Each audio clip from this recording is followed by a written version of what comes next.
नमस्कार। मैं अनिल कुमार यादव। आज का हमारा टॉपिक है भारत की विदेश नीति की मुख्य विशेषताएं अथवा भारतीय विदेश नीति के मूल तत्व या सिद्धांत। सितंबर 1946 में जब भारत में अंतरिम सरकार की स्थापना हुई, उसके पश्चात ही भारतीय विदेश नीति विकसित होने लगी। जवाहरलाल नेहरू जी ने स्पष्ट कहा था कि स्वतंत्र भारत अंतर्राष्ट्रीय क्षेत्र में एक स्वतंत्र विदेश नीति का अनुसरण करेगा और किसी भी गुट में शामिल नहीं होगा। भारत विश्व के किसी भी भाग में उपनिवेशवाद और प्रजातीय भेदभाव का विरोध करेगा और विश्व शांति के समर्थक देशों के साथ सहयोग करेगा। तो जवाहरलाल नेहरू जी के ये विचार आज भारतीय विदेश नीति का मुख्य आधार है। तो भारतीय विदेश नीति की जो मुख्य विशेषताएं है, उनमें पहली विशेषता है गुटनिरपेक्षता की नीति। ये भारत जब स्वतंत्र हुआ उस समय शीत युद्ध प्रारंभ हो चुका था और शीत युद्ध के दौर में समस्त विश्व दो गुटों में लगभग बटा हुआ था, एक साम्यवादी गुट और दूसरा पूंजीवादी गुट। तब भारत के सामने दो रास्ते थे कि या तो वो इनमें से किसी एक गुट में शामिल हो अथवा इन गुटों की राजनीति से दूर रहते हुए अपने स्वतंत्र विदेश नीति का पालन करें। तो भारत ने यह दूसरा रास्ता चुना। जो गुटनिरपेक्षता की नीति है वो भारतीय विदेश नीति का सार तत्व है। गुटनिरपेक्ष गुटों की पूर्व उपस्थिति का संकेत देती है। गुटनिरपेक्षता की नीति ये है कि सैनिक गठबंधनों एवं सैनिक गुटों से दूर रहते हुए अपनी स्वतंत्र विदेश नीति का पालन करें। लेकिन गुटनिरपेक्षता का मतलब ये नहीं है कि विश्व की समस्याओं के प्रति आंख मूंद ले। गुटनिरपेक्षता का मतलब ये है कि सही को सही और गलत को गलत बताने का साहस हो और किसी भी सैन्य गुट से दूर रहते हुए अपना विकास करें। इस गुटनिरपेक्षता की जो नीति है, इसका ध्येय किसी दूसरे गुट का निर्माण करना नहीं, वरन दो विरोधी गुटों के बीच संतुलन का निर्माण करना है। असंलग्नता की यह नीति सैनिक गुटों से अपने आप को दूर रखती है, किंतु पड़ोसी व अन्य राष्ट्रों के बीच अन्य सब प्रकार के सहयोग को प्रोत्साहन देती है। यह गुटनिरपेक्षता की नीति है वो नकारात्मक तटस्थता, अप्रगतिशीलता अथवा उपदेशात्मक नीति नहीं है। इसका अर्थ सकारात्मक है, अर्थात जो सही और न्याय संगत है उसकी सहायता और समर्थन करना, और जो गलत और अन्याय संगत है उसकी आलोचना एवं निंदा करना। तो भारत की जो गुटनिरपेक्षता की नीति है उसके बारे में नेहरू ने स्पष्ट कहा था कि यदि स्वतंत्रता का हनन होगा, न्याय की हत्या होगी अथवा कई आक्रमण होगा, तो वहाँ न तो हम तटस्थ रह सकते हैं और न ही भविष्य में तटस्थ रहेंगे। तो ये भारत की जो गुटनिरपेक्षता की नीति है वो भारतीय विदेश नीति की मुख्य विशेषता है।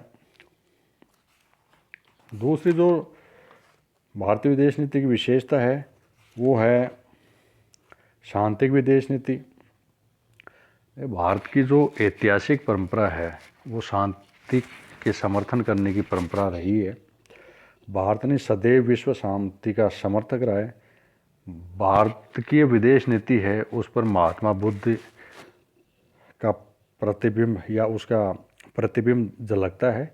इसलिए भारत ने हमेशा विश्व शांति का समर्थन किया है। भारत ने प्रारंभ से यह महसूस किया है कि युद्ध और संघर्ष नवोदित भारत के आर्थिक और राजनीतिक विकास को अवरुद्ध करने वाला है। अगस्त 1954 में पणिकर ने कहा था कि भारत को इस बात की बड़ी चिंता है कि उसकी प्रगति को तथा सामान्य रूप से मानव जाति की उन्नति को संकट में डालने वाला कोई युद्ध नहीं हो। भारत ने अन्य पड़ोसी देशों के साथ भी विवादों का निपटारा हमेशा शांतिपूर्ण तरीके से किया है। चाहे श्रीलंका में चल रहे विवाद हो या बांग्लादेश के साथ सीमा विवाद या नेपाल के साथ सीमा विवाद हो, इन सभी विवादों का निपटारा भारत ने सदैव शांतिपूर्ण तरीकों के या वार्ताओं के माध्यम से निकालने का हमेशा प्रयास किया है। तीसरी जो भारत की विदेश नीति की विशेषता है वो है मैत्री और शांतिपूर्ण सहअस्तित्व की नीति। भारत की विदेश नीति मैत्री और सहअस्तित्व पर जोर देती है। भारत की सदैव यह धारणा रही है कि विश्व में परस्पर विरोधी विचारधाराओं में सहअस्तित्व की भावना पैदा हो। यदि सह अस्तित्व को स्वीकार नहीं किया जाता तो आणविक शस्त्रों से समूचे विश्व का विनाश हो जाएगा। इसी कारण भारत ने अधिक से अधिक देशों के साथ मैत्रिक संधियां और व्यवहारिक समझौते किए हैं। इन संधियों में भारत नेपाल संधि है, भारत इराक मैत्री संधि है, भारत जापान शांति संधि है, भारत मिस्र शांति संधि, भारत सोवियत मैत्री संधि, भारत बांग्लादेश मैत्री संधि इत्यादि का हम उल्लेख कर सकते हैं। भारत की विदेश नीति की जो अगली विशेषता है वो है विरोधी गुटों के बीच सेतुबंध बनाने की नीति। भारत अपनी विदेश नीति द्वारा विश्व में परस्पर जो विरोधी गुट है उनके बीच एक सेतु बनाने का सदैव प्रयास करता रहा है।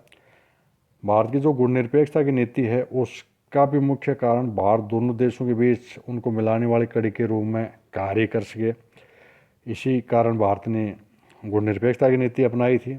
दोनों गुटों की तुलना में भारत की आर्थिक स्थिति और सैनिक स्थिति काफ़ी कमज़ोर रही है, किंतु दोनों गुटों में शक्ति संतुलन होने के कारण उन दोनों के बीच विभिन्न अंतर्राष्ट्रीय विवादों के समाधान में मध्यस्थता का कार्य करने की दृष्टि से भी भारत की जो स्थिति है वो उपयुक्त रही है। अपनी इस स्थिति के कारण अब तक भारत ने कोरिया, हिंद, चीन, कांगो आदि समस्याओं के समाधान में भारत महत्वपूर्ण योगदान दे पाया है।